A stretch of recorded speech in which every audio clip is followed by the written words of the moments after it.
बंधुगण सादर प्रणाम शुभ संध्या समस्त को पुणी थे यही यूट्यूब चैनल रे स्वागत जनाऊँगी। यही यूट्यूब चैनल रे छड़ा जाउथिबा गल्प कविता अन्यान्य भिडियो मानक मध्यरु अवलोकराटी बेस जनादृत हेउछि। सेथिपाई मु अवलोकरा को एक नूतन छुंक देई भिन्न एक अवलोकरा नाम जहाँ मोर निजस्व आख्यान प्रस्तुत करने को जाउछि। आशा करुछि समस्त को यही गल्प भिन्न एक अवलोकरा निश्चित भाव भल लागिबो। यही भिन्न एक अवलोकरा एक नूतन समाजर वार्तावह। जेपरी पुरातन जुगरे पंडित और अवलोकरा उभय मिसी तांकर यात्रा करिथिले एवं निजर यात्रा माध्यम रे जो किंवदंती सृष्टि करिथिले ताहा गल्प आकार रे किछि गाल्पिक लिखिथिले। तेणु वर्तमान आमे जदि अनुमान करिबा जे आधुनिक जुगरे पंडित और अवलोकरांकर भूमिका कौन, तेबे एक भिन्न धारणर कहानी मध्य हेबार संभावना अछि। सेथिपाई मु सृष्टि करुछि नूतन एक गल्पर सीरीज जहाँ हेउछि भिन्न एक अवलोकरा। आशा करे एहाकू समस्ते उपभोग करिवे एवं जदि किछि त्रुटि रहीगला तेबे त्रुटि मार्जना करिवे बोली मोर प्रार्थना। वर्तमान आरंभ करुछि भिन्न एक अवलोकरार प्रथम भाग। पंडित अवलोकरा बोधुए पुनर्जन्म पाइछन्ति। एबे सिना सेही पुरातन पंडितंकर थंतल पेट आउ अवलोकरार सुखिला चेहरा नाही। हेले सहर राजरास्तार देखागला दुई जण भिन्न धरणर व्यक्तित्व को। जणे गुरु अन्य जणे शिष्य भली लागिला, जहाकू आमे पंडित अवलोकरा कहि परिबा। एवं तांकर कहानी को मु वर्तमान प्रस्तुत करुछि। पंडित अवलोकरा बहु ग्राम बुली सारिथिले। बोधहुए तांकर पुनर्जन्म होइछि। आउ एबे अधिकांश दर्शनीय स्थान आउ ग्राम होई नाही, तीर्थस्थली गुड़िक सहर भली होई जाइछि। तेणु पंडित अवलोकरा भिन्न एक सहर रे आसी पहुँचिले। सहरटी अपेक्षाकृत बड़ थिला।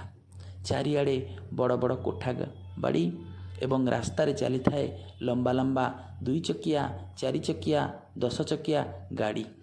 अवलोकरार आखि खोसी हो जाउथाए। अरे एमिति कौन सहरर चकाचक? आम गाँव तो एमती किछि नाही। ए सहर रे कौन दिन रे भी बिजुली बत्ती, राति रे तो आखिरु पलक खसु नाही। जेपरी रंगीन बिजुली बत्ती रे सहर चारिआडे परिपूर्ण होइछि। से पंडित महाशय सहित धीरे धीरे चलु थाए। मझिरे मझिरे ताकू लाज भी लागु थाए। अरे मु पाठ 2 अक्षर पढ़िलेनि जे ए सहर रे बड़ बड़ फलक रे कौन सब लिखा जाइछि, सी क्यों भाषा ताहा भी मु बुझी पारुनी। पंडित महाशय को पचारला, आज्ञा पंडिते टिके कहूनाहांती ए फलक गुड़ा को भाषा रे लिखा है? पंडित कहिले, अरे अवलोकरा तू तो सी अक्षर विवर्जित, ओडिया दिधाड़ी पढ़िलु नाही, आ कौन जानी नाहु, तू कौन जानिबु ए विदेशी भाषा? तथापि शुण मु कहूची, ए हेउची इंग्राजी भाषा। इंग्रेज माने हेउछंती एक विदेशी जाति जो माने भारत को आसी शासन करथिले। अवलोकरा आश्चर्य होइगला। भारत को पुणी विदेशी जाति आसी शासन करथिले? से विषय रे जानिबा पई तार आग्रह हैला। से पंडित को कहिला, पंडित महाशय से विदेशी जाति विषय रे मते टिके कोन कुहंतु, नहेले मो रास्ता अलगा तुम रास्ता अलगा। पंडित टिके मुर्की हसा देले, कहले, अरे अवलोकरा तू ए कथा न जानिले मते बसई उठेई दबुनु, से कथा मु जाने। हेले आग चाल गोटे केउठी रहिबा व्यवस्था करिबा।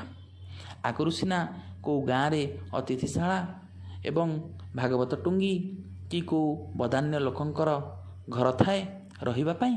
हेले एबे अतिथि गृह धर्मशाला इत्यादि सरकार तरफ होइछि। सेठी पुणी मागणारे अरुआ डालमा मिलुछि। अवलोकरा टिके खुशी हो गला।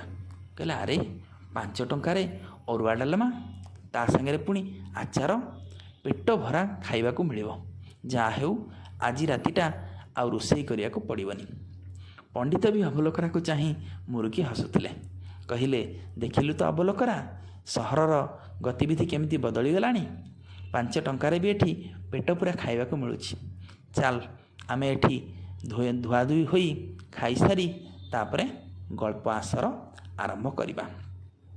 ସବୁ କାର୍ଯ୍ୟ ସାରି ସନ୍ଧ୍ୟାବେଳକୁ ଠାକୁରଙ୍କୁ ଡାକି ଅବଲୋକରା ଓ ପଣ୍ଡିତ ପେଟେ ପେଟେ ଅରୁଆ ଡାଲମା ଖାଇଲେ। ଆଚାରର ସ୍ୱାଦ ବି ଅବଲୋକରାକୁ ଭିନ୍ନ ଲାଗୁଥାଏ। କାରଣ ପୁରାତନ ଯୁଗରେ ଯେପରି ଆଚାର ପ୍ରସ୍ତୁତ କରାଯାଉନଥିଲା, ବର୍ତ୍ତମାନ କଳକାରଖାନା ଦ୍ୱାରା ଯେଉଁ ପ୍ରୋସେସିଂ ୟୁନିଟ୍ରେ ନୂଆ ଆଚାର ପ୍ରସ୍ତୁତ ହେଉଛି, ତାହାକୁ ଖାଇ ଟକଳା ଫୁଟଉଥାଏ ଅବଲୋକରା। ତାପରେ ପଣ୍ଡିତ ମହାଶୟ ତାଙ୍କ କଥା କହିବାକୁ ଆରମ୍ଭ କଲେ। ଆଉ ପଣ୍ଡିତ ମହାଶୟ ଇଂରେଜ ଜାତି ବିଷୟରେ କ'ଣ କହିଲେ ତାହା ଆମେ ଜାଣିବା ଅନ୍ୟ ଏକ ଭାଗରେ, ଯାହା ହେବ ଭିନ୍ନ ଏକ ଅବଲୋକରା ଗଳ୍ପର ଦ୍ୱିତୀୟ ଭାଗ। ତେଣୁ ଯଦି ଆପଣଙ୍କୁ ଏହି ଭିନ୍ନ ଏକ ଅବଲୋକରା ଭଲ ଲାଗୁଛି, ତେବେ ଚ୍ୟାନେଲକୁ ଲାଇକ୍, ସେୟାର, ସବସ୍କ୍ରାଇବ୍ କରିବାକୁ ଭୁଲନ୍ତୁ ନାହିଁ ଏବଂ କମେଣ୍ଟ ମାଧ୍ୟମରେ ନିଜର ମତାମତ ଜଣାଇବାକୁ ଅନୁରୋଧ ରହିଲା। ଏତିକି କହି ରହୁଛି। ନମସ୍କାର।